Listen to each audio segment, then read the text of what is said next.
That bird just started a wildfire, and it was no accident. Meet the black kite, also known as the firehawk. It's a medium-sized bird of prey that hunts on things like insects, small mammals, rodents, amphibians, and other birds. But some of them have figured out a more efficient way to hunt using fire. What they do is they'll go find a stick that's on fire, whether they take it from a wildfire or a human, and then they drop it on a really dry area. They know what they're doing. And as the fire begins to spread, they'll go sit at the highest point they can find. And they just sit and watch as all of the animals go running from the habitat, like some real supervillain stuff. At that point, every animal's in the open, and they could pick whatever they want. They're actually the only creature outside of humans to utilize fire.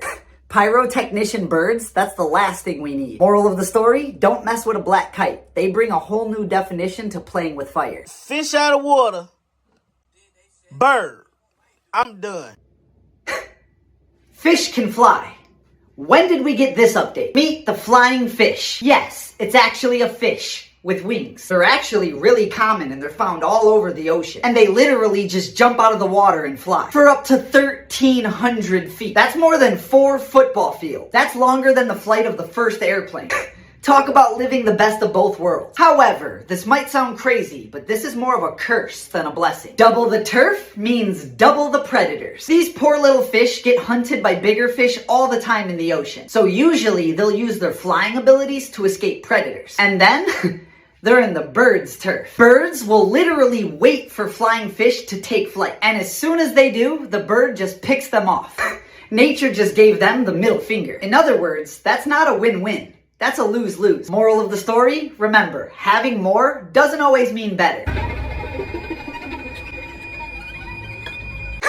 Just when you think the ocean can't get any worse, that thing comes out. Meet the bobbit worm. It's basically a 10-foot long ambush predator worm. And what they do is they hide themselves underneath the sand at the bottom of the ocean, revealing only their mouth and their mandibles, which are used to chop their prey in half. Once they're buried, they have these 5 antennas that are actually specialized sensors. They can detect vibrations, chemicals, and pressure changes, which is how they know when their prey is swimming above them. And at that point, they'll pop out, grab their prey, and pull it into their burrow. Not to mention, they've been known to grab octopus or lionfish, which is a highly venomous fish. But it doesn't affect them at all. In fact, the bobbit worm has no predators. Yeah, I don't like the ocean. But at least they can't harm humans, right? Wrong. Running down the body of a bobbit worm are a whole bunch of venomous spines, and touching them can cause permanent nerve damage. Moral of the story, if you needed another reason of why we don't belong in the ocean, there it is.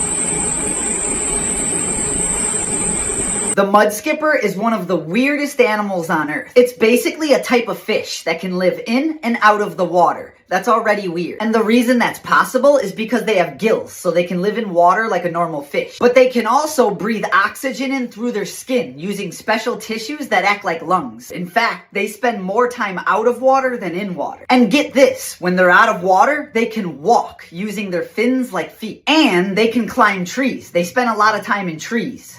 Is this real life? Oh, but that's not all. They also have 360-degree vision because they can bulge their eyes out of their head and move them around. And they can blink with their eyes. They're the only fish in the world that can blink. Oh, they also attract their mates by having a jumping contest. That one's like, wow. And let's not forget they can teleport. Well, it's actually called skipping, which is why they get the name mud skipper. Moral of the story, if you ever feel lost, just remember the mud skipper exists. It'll remind you that things don't need to make sense. And as always, follow for more facts. There is a dog in the cheetah cage. It's crazy, isn't it? They feed the cheetahs dogs now. I'm just kidding. The truth is, cheetahs are not as dominant as people think they are. It's a small solo hunter from Africa, so it's difficult for them to find food that they can actually take down. On top of that, since they're small and solo, they also end up as prey to all the elite hunters. We're talking lions, hyenas, African wild dogs, leopards. Mix those two things together and their head is on a never-ending swivel looking for predators and prey. And because of that, scientists say as a whole species, cheetahs are developing severe anxiety and depression. It's gotten so bad that a lot of cheetahs in the wild don't even mate anymore. A lot of them don't even sleep. Which brings us to the dog in the cage. It's an emotional support dog. The idea is if the cheetah has a friend, it might calm its nerves down, break out of its shell, and become more social. Moral of the story, if you go to the zoo and you see a dog in the cheetah cage,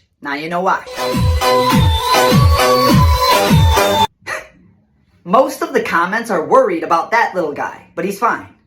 The snake's in trouble though. Meet the mongoose. They only get up to about 10 pounds. But let me tell you, that is the most ruthless 10 pounds in the world. It's like a hyper-aggressive, condensed version of John Wick that's a fully carnivorous hunter. And they are literally designed to fight snakes. Specifically venomous snakes. Like they prefer venomous snakes. King cobras, regular cobras, rattlesnakes, vipers, it's on sight. Fear? Never heard of her. But basically, the reaction speed is faster than a cat, so they can avoid all of the snake's bites. And once it gets close enough, it'll bite the head of the snake, crushing the skull. But the crazy thing is, even if they do take a bite, it's not that big of a deal. They have a protein in their body that binds to the protein in snake venom and digests it, like food. So usually, a venomous snake bite will just knock them out for like 15 or 20 minutes. And then it's on to round 2. That was dumb. That's like the last bird in the world you ever want to mess with. Meet the golden eagle. They're considered by many to be the perfect hunter. And honestly, it makes sense. First off, they're huge. They have a 7-foot wingspan. Imagine Shaquille O'Neal sideways.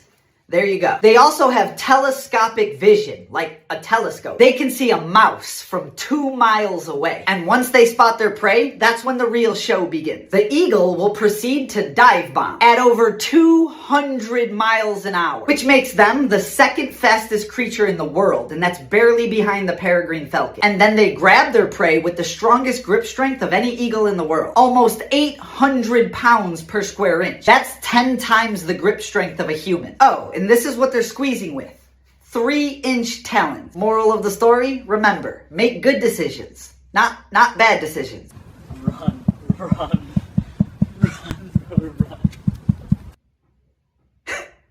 Trust me, you might want to listen to your buddy and run. Meet the leopard seal. These bad boys are undoubtedly the most dangerous seal in the world. In fact, they're the second most dangerous animal in the Antarctic region, and that's only behind the orca. First off, they're humongous. They get up to 12 feet long and 1,200 pounds, and they're fully carnivorous, which is kind of obvious considering their mouth is filled with daggers. They'll eat anything in their path. We're talking other seals, fish, squid, penguins, even a human. It's already happened, true story. Oh, and just in case you find yourself in water with them, they can also swim 25 miles an hour. So you're not getting away. It's basically a torpedo with teeth. Moral of the story, if Happy Feet has taught you anything, it should be never get too close to a leopard. What if I were to tell you that wolves and ravens work together for hunting? Talk about a scary friendship. In some parts of the world, people figured out that wolves and ravens have created a flawless strategy when it comes to filling their bellies. The ravens will take flight and get an aerial view of all unsuspecting animals or groups of animals that could be a potential meal for the wolves. Then they go and contact their carnivorous four-legged friends and lead them to these animals. And the wolves will do what they do best: expire the animal. And once it's all said and done, they split the meal. That's a win-win for everybody, except the food. But it goes even further than that. When the wolves go out on this hunt and the ravens are waiting, you know what they're doing? They sit back and babysit the wolf pups. And they say the perfect relationship doesn't exist. Moral of the story, if you ever see a group of ravens, be careful. They might have some four-legged friends with them. There's only one animal that you feed bowls of blood. Meet the vampire bat. It's one of the most unique animals in the world. First off, they can walk, like you saw in that opening clip. They can also run and jump. They're the only bat that can. On top of that, a lot of people think bats are blind, but that's not the case. Dracula over here has excellent vision, even better than a human. And they can smell in infrared. They can smell heat. That's a superpower. And they use that superpower specifically to find blood. It's the only thing they consume, hence the name vampire bat. And this is where things get interesting. Basically, what they do is they insert a bite with those razor sharp teeth. And once they do, they mix their saliva into the blood. And their saliva contains a chemical called draculin, which first off prevents the wound from healing, and second, thins out the blood so it pours out faster. That sounds like the plot of a horror movie. Moral of the story? Vampires are real. They're just smaller than they are in the movies. I don't get the hype. These birds are dumb as hell. I would apologize. That is the last creature you want as your op. Let me tell you something. Meet the crow. Now, I shouldn't have to explain this, but these things are far from dumb. It's basically a brain with wings. They have the intelligence of a 7-year-old. To put that into perspective, a dolphin has the intelligence of a 4-year-old. Let that sink in. They can solve puzzles. They can use tools. They'll even pick up a walnut, drop it into the road, wait for a car to run it over so that they can go and get the nut. I wouldn't even think of that. When a crow dies, the other crows will come and investigate the area to figure out how. And if they can't figure it out, they'll stop eating the food in the area in case that's what did it. But most importantly, they can remember your face. They don't, however, remember what the word forgiveness means. So if you end up on their bad side, these flying middle fingers will attack you every chance they get, they'll drop stuff on you, and they'll tell the homies to do the same. And there's a lot of homies. Not just that, they will tell their children about you. So you could end up fighting a crow because of something you did to its grandpa. Oh yeah, they can also talk. Tickle, tickle, tickle, tickle, tickle. If I heard that in the woods, you're gonna see me hit a 40-yard dash that you didn't even know was possible. Moral of the story, if you even mess with a crow in your dreams, I would wake up and apologize.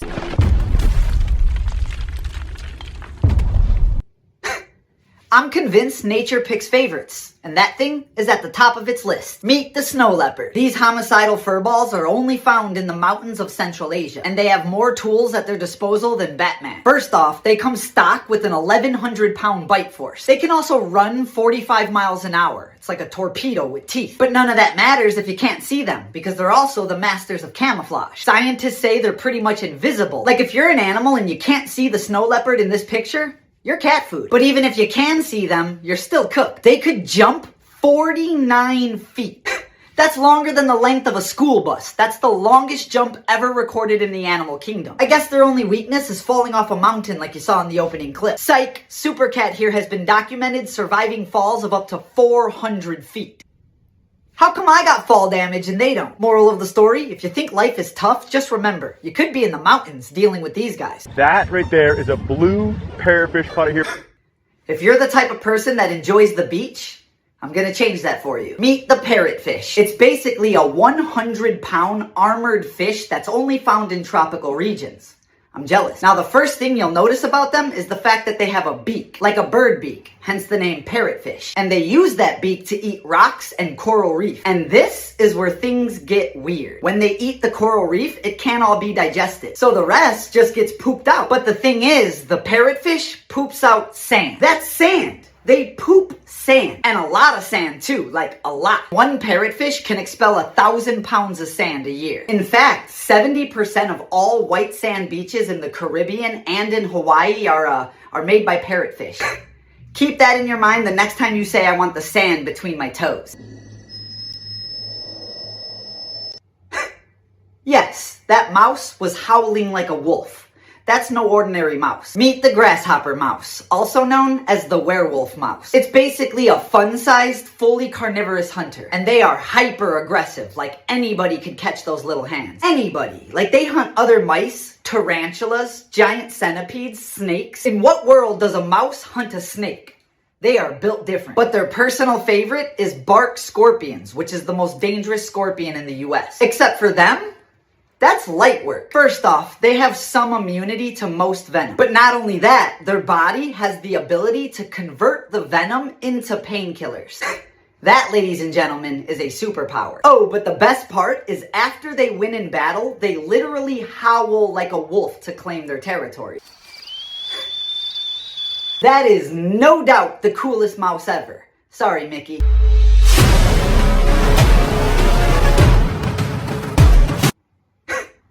I wish I could tell you you're tripping, but nope, that's a buffalo. Meet the water buffalo. As many of you know, this is one of the largest animals on Earth, getting up to 2,000 pounds, an absolute unit. They can also run 30 miles an hour, which is completely unnecessary for 1 ton to move that fast. Especially because they're usually with all their homies. They travel in groups of up to 100. That's like 500,000 pounds of problems. In other words, they got it all on land.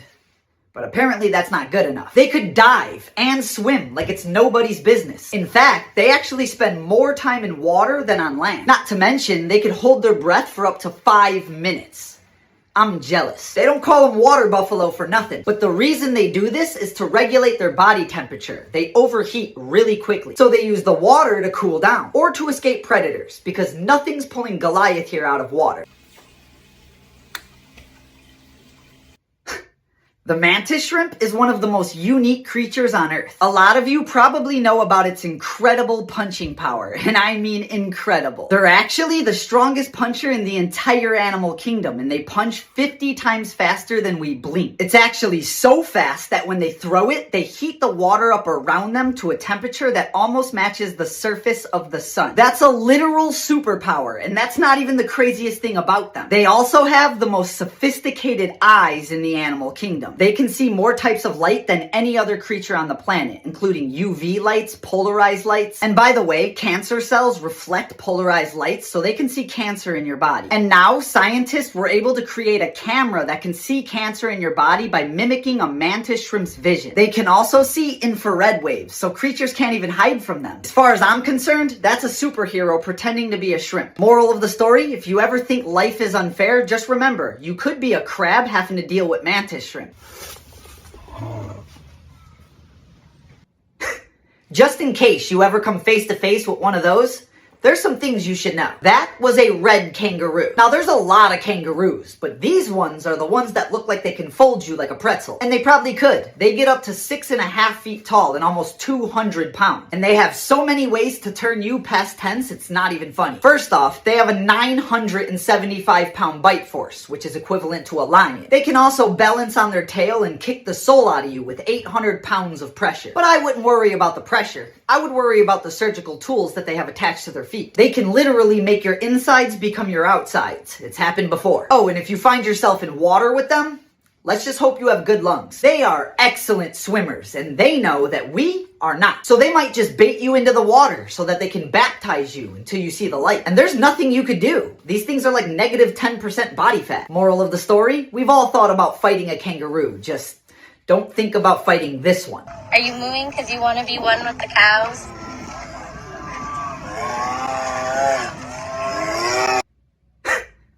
Allow me to explain. On top of being a 600-pound carnivore with razor-sharp claws and a 1,000-pound bite force, tigers also have a special ability. They've learned to mimic the sounds of animals in their environment, and they do this to make hunting easier. As if they need that. Basically, what they do is they'll mimic the sound of, say, a monkey. That causes the other monkeys to come and investigate, and they end up walking right into a trap. Can you imagine hearing a person yelling and then running outside just to find out that you got finessed by a 600-pound cat? I don't like it. But to make it even better, tigers also know when breeding season is for some animals. And they'll mimic the sounds of those animals looking for a mate. It's breeding season, so a mate is gonna show up and the tiger's just gonna be sitting there like, gotcha. In other words, tigers learned how to make their food come to them. Dirty game.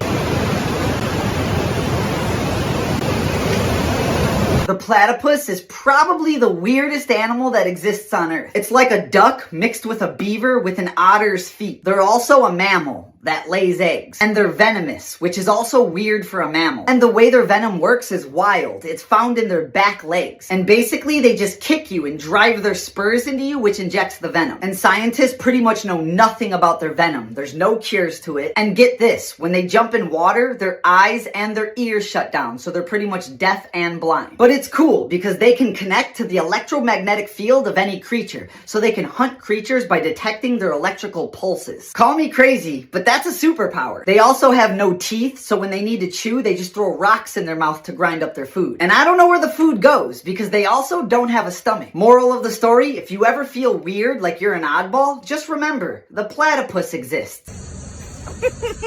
Bro, what are you? You do not want to touch that. That walking mustache will tear you up. That was the puss caterpillar. They're found in the United States, mostly Texas. And they just so happen to be the most dangerous caterpillar in the country. You see, the only thing you really notice about them at first glance is their awesome haircut. But underneath all that hair are venomous spines. And these venomous spines pretty much run all the way across the caterpillar's body. Hiding your stingers? That seems kind of unfair. But what's worse is each venomous spine has its own venom gland. So the more spines you touch, the worse it gets. If you grab one, I am sorry. And if you do get poked, you're gonna get met with immediate searing pain and swelling, followed by vision problems, difficulty breathing, and blisters that can last for weeks. And the pain is said to be worse than the bullet ant. You know, the ant that's said to have the most painful sting in the world. Moral of the story, if you ever see this walking toupee out in the wild, trust me, you don't want to touch it. And as always, follow for more facts.